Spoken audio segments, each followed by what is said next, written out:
Magandang umaga sa inyo lahat mga bro. Ayan, so muli maraming salamat sa Diyos sa panibagong pagkakataon na pinagkalob sa atin para makagawa ulit tayo ng mga panibagong kaalaman, mga video patungkol dito sa ating mga motor. Yan mga bro, kung nakita nyo, ito yung sniper na ginagawa natin. So medyo ilang linggo na sa atin yan. Matagal kasi yan mga bro, kasi repaint yung ano niya, yung kaha. So nagbago yung isip na may-ari. Ang gagawin niya kasi mayroon existing dito mga bro na hollow switch. Ang gagawin niya, lalagay siya ng mga ilaw sa likod, tapos papalagay niya yung switch, yung kanyang headlight. So tamang-tama, mayroong po nagre-request niyan. So mayroon tayong pagkakataon na gumawa ng tutorial paano lagyan ng switch ang headlight ng Yamaha Sniper 150. Yan mga bro. So actually ginagawa ko na yan. So bigla ako naisipan. Sabi ko sayang naman, pagkakataon na natin itong gumawa mga bro ng video dahil meron tayong actual unit. Kasi yung iba dati gusto diagram, gumawa ako ng diagram. Sabi naman ng iba, actual daw, mas maganda yung actual. So, nakakalito, di ba? Ngayon, pag actual, tsaka diagram, ang haba naman ng video, ayaw naman na mahaba ng video. So, ito mga bro. Okay, so ang tutorial natin ngayon, paano maglagay ng headlight switch sa Sniper 150 gamit ang hollow switch.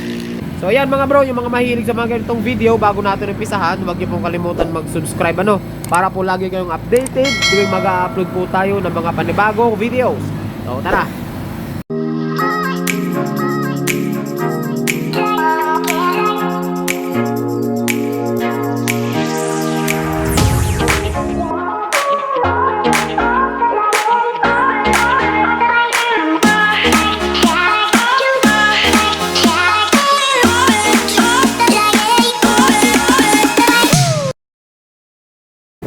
Yan mga bro, so bali ito yung sniper na gagawin natin. So ang ganda nito mga bro, ganda ng pagka-convert nito. Ibang mags, ang ating fender, ibang ating telescopic, yung front shock sa unahan, iba yung ating T-post. Ayan. Yung ating pipe, naka VMAX yan. Tapos naka RCB na clutch. Yan, slipper clutch yan. Tapos iba yung pipe, siyempre yung mags. Yung mags to eh. Tapos yung swing arm natin, no. Iba rin ang swing arm yan mga bro. Tapos yung tawag dito, underneath nya, naka-underneath na rin siya. Yung ating head signal light, iba na rin yan. Grabe, ang taba ng gulong niya, no? Yan, tapos pakita ko sa inyo mga bro yung pinipinturahan natin dito na ano, na ayan yung mga fairings nya. So pinapatayo pa natin. Ayan, ito, ano pa to, uulitin natin yan. Ayan, si Boss Danny dumadali nito yun. Kasi hindi ko mahilig sa pintura. Bawal sa akin ng pintura mga bro. Hikain kasi ako mga bro, hikain. No? Okay, so balik tayo dito. So mga bro, maikli lang naman ito ano. Tsagain nyo na. Para dun sa mga nagre-request. Ito kasi mga bro, ulitin ko ang topic natin, paano maglagay ng headlight switch sa Sniper 150. So ang hahanapin nyo lang dito mga bro, ayan. So ang gagawin nyo dito, kasi meron sakit dito na pula. Ayan, malabo yata. Pula, tsaka puti. Yung puti na yan mga bro, mayroong tatlong wire yan. Yan yung brown, yung green, at tsaka yung dilaw. So ayan yung sakit na hahanapin natin. So take note mga bro, itong headlight nito mga bro ng Sniper ay battery operated na po yan, ano. Kaso kaya lang siya umiilaw kapag ka umaandar dahil kontrolado ng ECU yung ating body ground. Kung baga hindi siya nagre-release ng groundings hanggat hindi siya umaandar ang motor. So dito mga bro, meron 'di ba sabi ko tatlong wire, ay yung brown, tapos yung yellow, tsaka yung green. Ang main supply diyan is yung ayan, brown mga bro. Ayan, yan yung ating accessory wire. So take note, kahit patay ang makina, once na naka-on yung susi nyo, automatic may laman na po itong brown na yan. Ngayon, tatawid siya dito sa switch.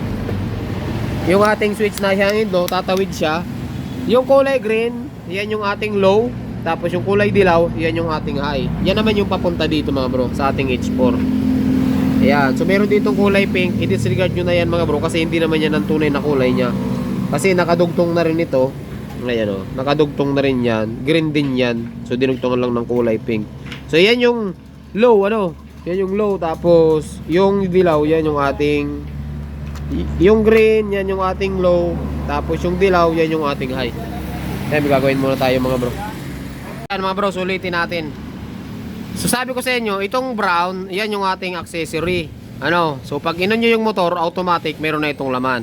Ngayon, ito yung green, tsaka yung dilaw, yan yung ating papunta ng high and low na ilaw. So sa Yamaha, ang green yan yung ating low, tapos yung dilaw yan yung ating high.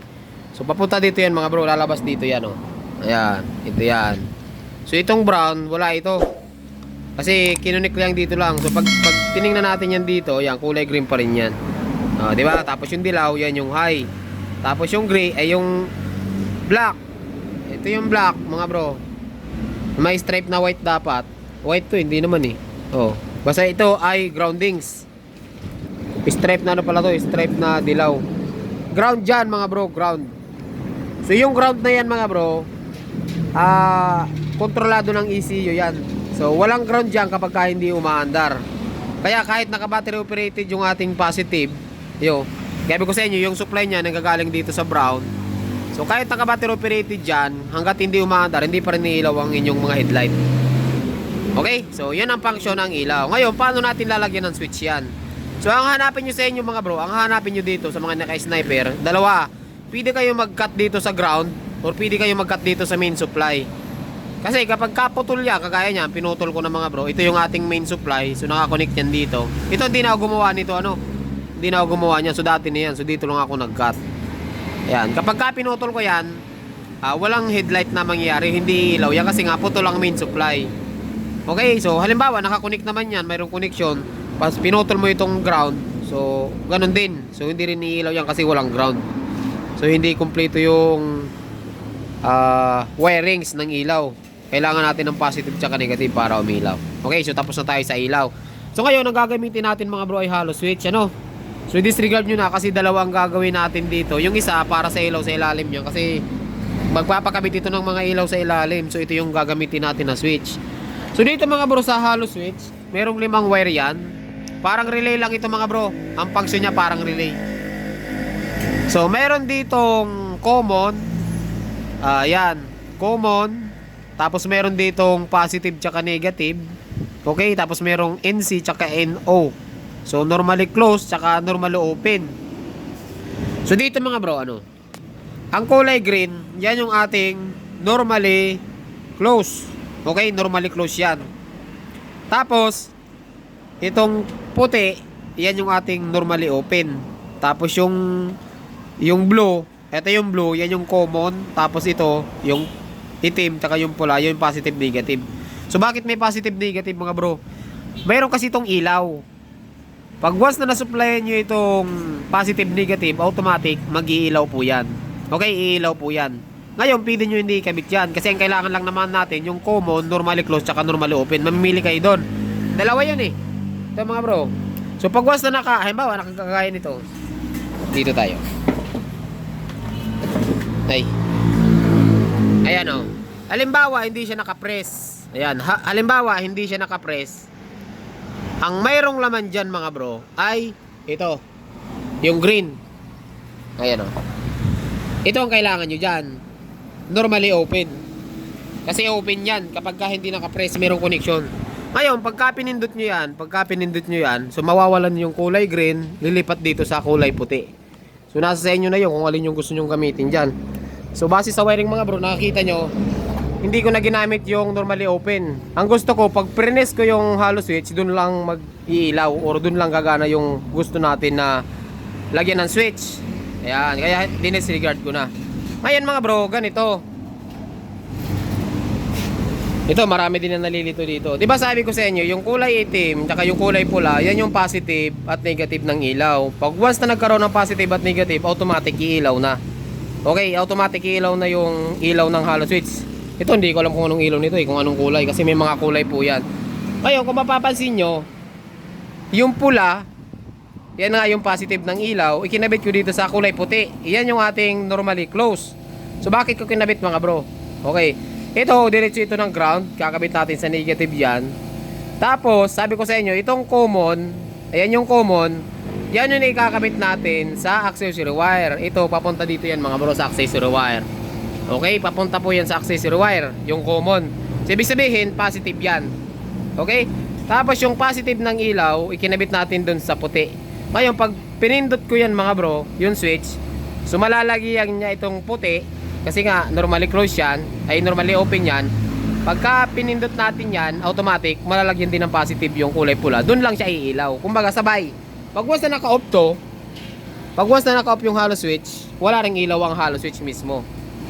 Ngayon, pag pinindot nyo, doon lang din iilaw yung hollow switch. Take note mga bro, pinag-uusapan natin yung ilaw ng hollow switch, hindi yung ilaw sa headlight. Pero sasabay kasi yan mga bro eh.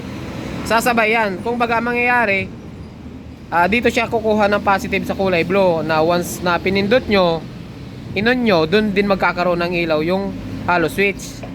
Sabay. Pero kung gusto nyo lagi nakailaw, pag susi nyo, nakailaw na agad, ang gawin nyo, itong kulay pula, irektan nyo sa positive. Dito nyo siya ikabit sa kulay blue. Ayan, dyan nyo ikabit sa kulay blue. Para pag on nyo ng susi, automatic ilaw na agad dyan. Yan, yun lang ang function ng mga bro. Ito, ganun din yan, pinagsama ko lang yan mga bro. Kahit ina nyo na, disregard nyo na. Pero ang ginawa ko dyan, yung blue, pinagsama ko kasi parehas common, positive. Tapos yung ilaw, tsaka yung puti, pinagsama ko. Pinagsama ko rin yan mga bro. Ayan o, ito yung magiging output natin sa mga ilaw. Tapos yung negative, yung kulay itim, yung dalawang itim, pinagsama ko rin. Ito yan o. So itatap natin to sa negative din. So ngayon, paano ba ang connection? Itong common, ayan, yung blue, yung common, ito yan. Ikakabit natin yan mga bro sa accessory wire. So kahit saan pwede kayo kumuha ng accessory wire, pero dito na natin sa pinutol natin. Yan yung ilaw, yung main supply ng ilaw, dito natin ikakabit yung common. Okay? Tapos ito yung output. Ayan, yung puti na yan na may pula, isang wire, dito natin ikakabit papunta sa ilaw. So papunta ng switch pala, papunta ng switch.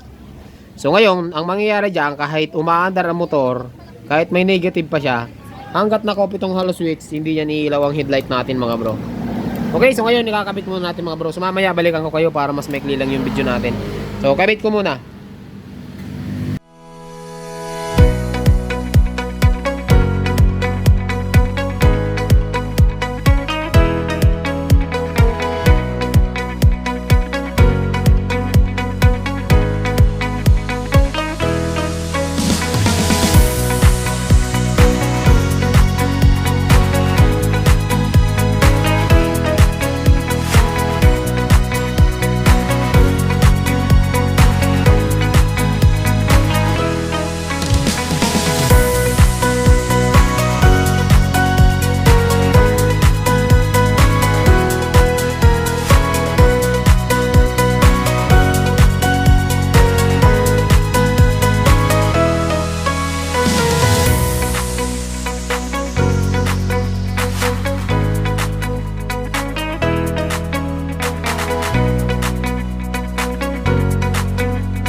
Yan mga bro, so update tayo ano.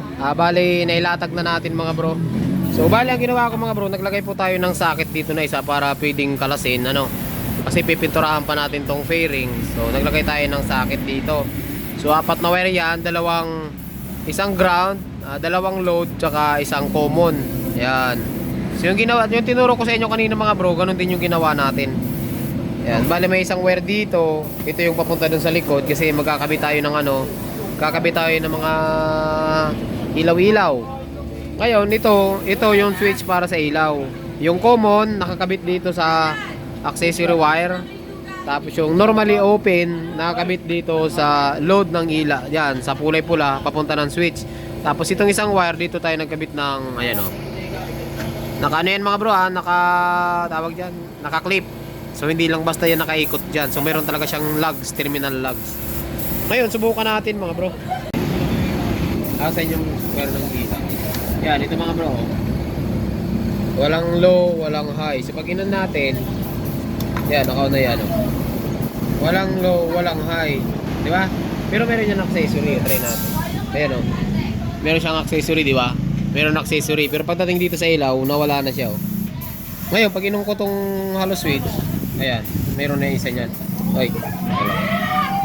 Nabuo na. Ayan oh.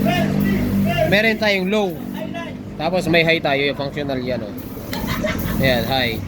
Yung dilaw, high yung dilaw. Okay? Tapos yung pag niloko, mamamatay yung dilaw, lilipat sa kulay green. Ayan. Tapos, tingnan mo yung hollow switch, videoan mo yung hollow switch dito. May ilaw yan. Diba? May Yun, may ilaw. ilaw. Pag pinindot, ayan, patay. Patay. Yung isa, pindutin mo. May ilaw din. Yun, Ito may yan. ilaw. Ito yan, oh. Ayan. Ito yung load ng isang hollow switch, oh. Pag pinindot ko to, oh. Pag pinindot ko to, patay. Tapos kita nyo, nagbo-blue to. Pag inon ko, ayan, nagbo-blue yung kabila. Ayan, oh. So, sumasabay siya dito sa ilaw. Ito yung gagawin nating switch papunta sa likod. Ayan. Tapos, try natin mga bro, actual. Na ilaw. Try natin. Ano bro, okay na? 22 tapos 12. Yun bro. Ito. Yan mga bro, patay oh. Pag inon ko yan, uy, ito yung switch, patayan oh. Pero siyang patayan. Pero siyang high and low. Yan. Diba? Tapos sumilaw din yung hollow switch natin. Kita ba? Tignan mo. Tignan mo nga sa ilalim doon. Nakailaw. Ito eh. Hindi yan. Ito lang. Yan. Ilaw, ilaw. Ilaw. Ilaw. Good. Patayin natin. Yan mga bro. So, ano? Gagawin natin dito. Ilalatag na natin ito ng ayos. Ngayon, pwede mo siyang tanggalin. Ayan, pwede nyo siyang tanggalin. Ngayon, titipan na natin ito ng maganda. Para sa repaint. Ganoon na mga bro, kadali paglalagay ng switch. Sana nasundan nyo. Medyo magulo eh. Ayaw nyo kasi na may diagram eh. Gusto nyo actual. Ito actual. Actual na malupit. Tapos babalutan pa natin ito ng mga tube. Para maganda. Nawulin na sa diagram. Yan. Okay. Tapos ito, ilalatag natin dito yan sa ilalim. Nakaganyan. Tapos nakakawit nyo na lang dyan. Madali nga yung diagram. Yan. Yan. So mamaya natin ni tip 2. Kasi magpipintura pa tayo ng fairing. Yan. So magpipintura pa tayo ng fairing. So mamaya natin ilatag dyan. Okay. Tapos ito, ititip natin yan mga bro. Whew.